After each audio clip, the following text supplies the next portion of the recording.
এখন আমরা যে প্রোডাক্ট ইউজ করতেছি, আমরা প্রোডাক্ট ইউজ করা আমাদের যারা নতুন আছি কিভাবে আমরা আমাদের এই ইউজ করাটা second person, third person, fourth person তাদের কাছে কিভাবে আমরা পৌঁছে দিতে পারি? আমি আমি যেভাবে পৌঁছাইছি এটা হচ্ছে কি, সেটা এই যে আমরা বন্ধু বান্ধব একসাথে রইলাম, বিজনেসটা পরে আসি, কিন্তু এই যে এখানে আসার পরে কিন্তু লিডার আমাদেরকে কিন্তু কফিটা বানিয়ে দিচ্ছে, ঠিক না? তো কফিটা খাওয়ার পরে কোন হাতে আছে আমরা এই বিষয়ে একটু আলোচনা করতে পারি। কফিটা ভালো, তো কফিটা কিন্তু ভালো, ঠিক না? এটা কোনখানে বা কোন কোম্পানি, তো তখনই কিন্তু আমরা বলতে পারবো, ঠিক না? তো এইভাবেই শেয়ারটা, কারণ বিজনেসের কথা বলে আমরা এখানে পার্টি দিতে আসি নাই, বিজনেসের কথা বলে আমরা আড্ডা দিতে আসি নাই, এটা পরেই আসে।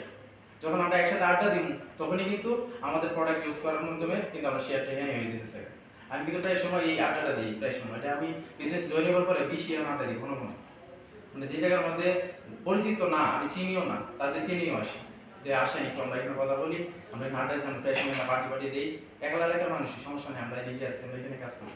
তো এটা আমার ঘন ঘন দেওয়ার উদ্দেশ্যটা কি, পরিচিত লাভ করা, যে আমার প্রোডাক্টটা পরিচিত পাক, উনি একটা না একটা নেবেই, আমার সমস্যা নেই, আমার 3000 টাকা দিব তা না, উনি একটা সময় বলবো যে এটা সমস্যা নেই, আমাকে একটা কফি দেন।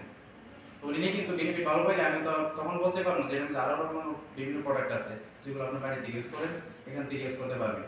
আমি এখান থেকে এইভাবে ইউজ করার মাধ্যমে কিন্তু আমার বিজনেস শুরু হয়েছে। শেয়ার সিম্পল, শেয়ারটা সোজা।